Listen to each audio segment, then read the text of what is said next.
Sa Attorney Rufil Fernandez Banyok ni para sa Rexidol Forte. Kining tambala dili lang para sa usa, kundi para sa upat kalain-laing sakit sama sa labad sa ulo, bughat, pamaol o hilanat. Usa ka tableta lang para sa upat kalain-laing sakit. Bisag magdungan-dungan pa na. Busa tumardayon og Rexidol Forte ang diskarte sa mga sakit nga pwedeng bation og dungan. Labad sa ulo punan og bughat, pamaol punan og hilanat. Balhin na sa Rexidol Forte. Paracetamol caffeine is the generic name of Rexidol Forte. If symptoms persist, consult your doctor. Masubayo man ang pagdibang ninyo, masigdaghan na imong gikaon pero ni agi pila ka adlaw wala gihapon ka nakalibang. Kana ang makahadlo. Kay kung naa kita gipasuod sa tuang lawas, dapat nato ini pagawas para dili magtigom ang hugaw nga makadaot sa imo lawas. Ang maayo nga balita, adunay Super Fiber, the fast-acting colon cleansing product approved by FDA Philippines. Sa 2 hangtod 8 ka oras, mapagawas na ang hugaw na dili dapat magpuyo sa tuang lawas. Ug mas maayo kag epektibo kung ato ini apilon sa pag-inom sang Life Extension Vitamin D3 para sa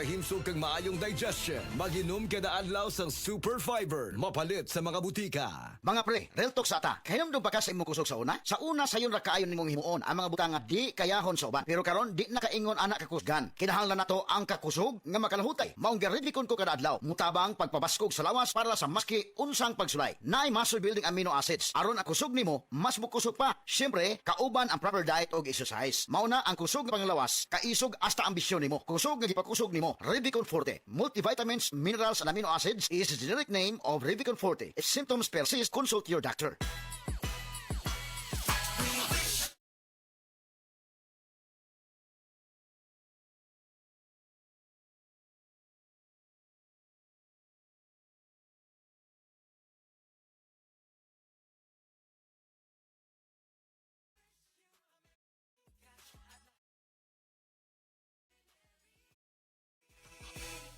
I-GCash mo ngayong Pasko and get the chance to be one of the 10 million winners of GCash credits and vouchers. Lahat merry sa Merry GCash. See the GCash app for more details. Promo runs from November 4, 2024 to January 3, 2025. Per DTI Fair Trade Permit number FTEB 2055710 series of 2024. GCash is supervised by the Bangko Sentral ng Pilipinas.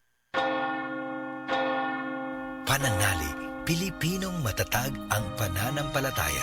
Siya ang ating lakas. Hindi tayo naniniwala sa mga Diyos-Diyosan. Tunay na Diyos ang ating sinasamba. Ang kanyang turo ang gabay natin.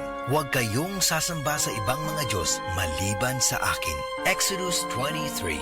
Pilipinas, nananalig kay Jesus. Ikaw ay MX Extraordinary Pinoy. Brought to you by MX3 Coffee and Tea. MX3, tunay, natural at original.